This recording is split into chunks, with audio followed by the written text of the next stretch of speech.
Doc tama. Harris, ano yung mga pwedeng gawin para maiwasan ang pagkakaroon ng common colds during this cold weather or pabago-bagong panahon natin? Actually, sabi mo nga kanina, no, sabi mo, no, medyo mababa yata yung colds natin ngayon kasi nga, because of COVID-19, protektado nga tayo. So it's almost really similar. Kasi virus din eh, pareho din silang viruses. So yung pagpasok sa katawan natin, kung paano natin ma-acquire is just the same. So yun nga, unang-una, di ba, lagi natin tinuturo po yan sa TV, sa SOCMED, yung proper hand washing po natin. Kailangan talaga dapat po na malinis ang kamay, bago kumain, after kumain, at lalong-lalo na po, bago kayo humawak po sa inyo pong mga mukha. So dapat hugasan po yung kamay.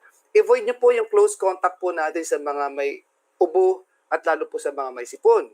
And Mhm. also, umiwas po kayo sa mga crowded places at kung sakali po hindi nyo may iwasan talaga pupunta kayo sa labas, mamimili po kayo, mamamalengke po kayo, always wear your mask. So sa Mhm. mask po natin, prevention po natin is dapat tamang pagsuot po ng mask. Hindi po nilalagay sa baba yung mask. Dapat nakaka nakatabon po yung ating pong ilong at saka bibig. Natatakpan po dapat. Yun po yung proper na pagsuot po ng mask natin at all times, no? Mhm. And also, samahan na rin po natin ng shield para talaga mas protected po tayo. Kasi sabi nga, prevention is better than cure. So sa lahat ng prevention, gawin na po natin po yan. And also, kasama po dito, papasok po na dapat suportahan po natin po yung ating pong immune system. Palakasin natin yung immune system natin para kahit anong mga viruses yan, hindi po tayo basta-basta kakapitan, hindi po magmamanifest sa katawan natin. So, paano gagawin po yun?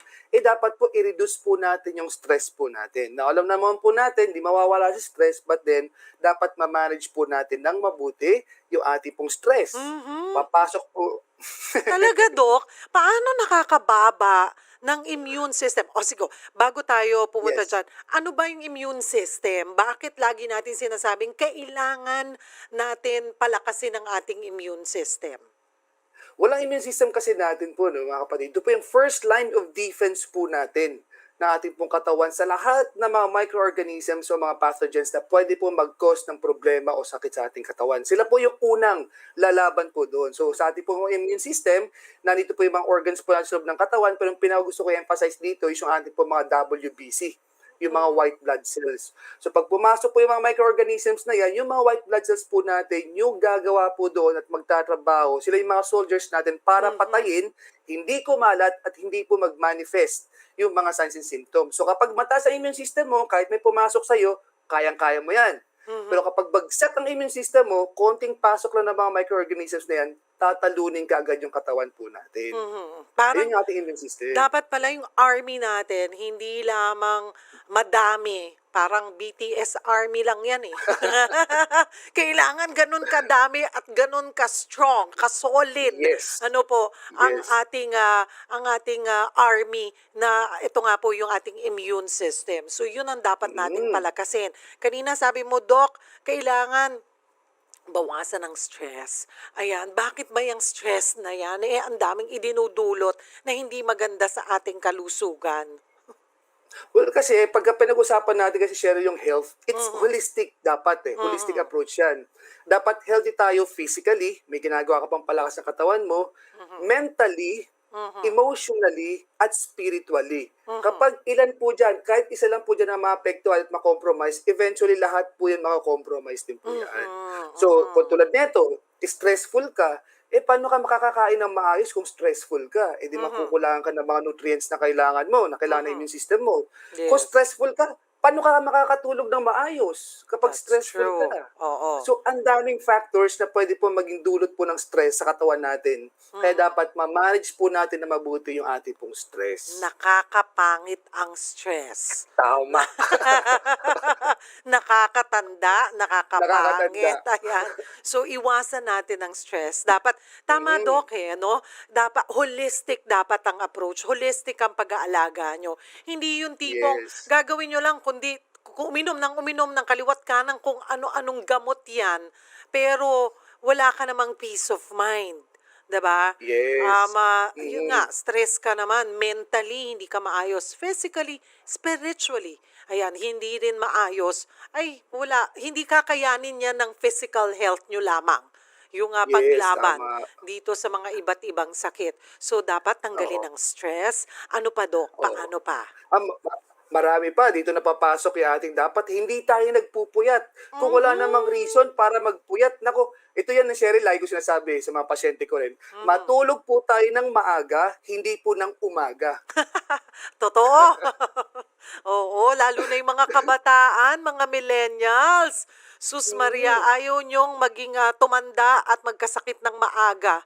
'Di ba? Enjoy yes, life pero 'wag niyong abusuhin. Um, yes. aminin natin, Doc, well, bata ka pa, Doc, eh. Ako, nung bata-bata ako, mga 20 years ago or 25 years ago, kaya ko, eh. Dati may Mm, morning show ako. Ang morning show ko is 5 in the morning. Naku, from the gimmick, wala na yan. From the gimmick, ligo ka lang ulit, wala nang diretso tulugan, na. diretso ka na sa show. Ayan, kasi kinakaya. Pero, at Yes, the end of the day, pag kayo'y nagkaedad-edad, ay sisingilin din kayo ng inyong sisingilin. katawan. Kaya, ayan, sabi Tama. nga ni Doc, enough sleep, matulog ng maaga, huwag umaga. Umaga. At saka ano yan eh, if you want to boost your immune system, at saka if you want to age gracefully, hindi Mhm. halata sa itsura po yung edad po ninyo. Naku, Yes. matulog kayo ng maaga kasi dito po nagre-repair yung body organs po natin, nagre-rejuvenate po tayo. At saka ito yung gift ni Lord po sa atin. Kaya po Mhm. natin pagalingin yung katawan po natin, yung mga sakit-sakit po natin, provided dapat pagpahingahin po natin siya sa tamang oras. Tamang Tamang oras po. oras. Ideally, ano ba yung Mm. dapat natulog natin? 10 Well, at night, pwede na? O Well, late na yun? ideally, ano siya, 10 p.m. Mhm. hanggang 5 o'clock in the morning. Ayun ang Mhm. pinaka-ideal natin. Pinaka-late na po yung ating pong 11 o'clock. Mhm. Pero yung iba kasi sabi, Dok, natulog ako ng 2 o'clock, gumising ako ng 10 o'clock. So, 8 hours pa rin yun. Mhm. Pero yung repair ng body organs po natin happens 10 p.m. hanggang 5 o'clock in the morning. Kaya yung mga extended yung tulog nila hanggang tanghali, Mhm. paggising po niyo, ang bigat pa rin po ng katawan po Yes. ninyo. Oo. Hilo-hilo ka. Parang Yes, imbis yes. na nakapagpahinga ka, parang ang bigat-bigat ng katawan mo. So, Tama. hindi rin pala maganda yun. Oo, Mm. ayan. So, okay, Eh, enough sleep. Huwag kasama din ma-stress. natin, Mhm. tubig. Dapat you should always hydrate yourself. So, 8 to Mhm. 12 glasses of clean water. Hindi po adulterated. Hindi po yung may kulay, hindi po yung may lasa. Oo. And And also, kasama rin po dito yung ating pong healthy food. Siyempre, sa healthy food po natin, tandaan nyo po kapag gusto nyo pong ipataas ang ating immune system, less natin po yung mga refined sugar and carbs. So, ibig sabihin, yung mga matatamis, yung mga Mhm. processed foods po natin, yung mga puti po natin mga kinakain, i-lessen po natin yan. At the same time, pati po yung mga dairy products po natin. Mhm. At ang pinakahuli, tanggalin po natin yung mga vices tulad po ng paninigarilyo. Mhm. Pag-inom ng alak.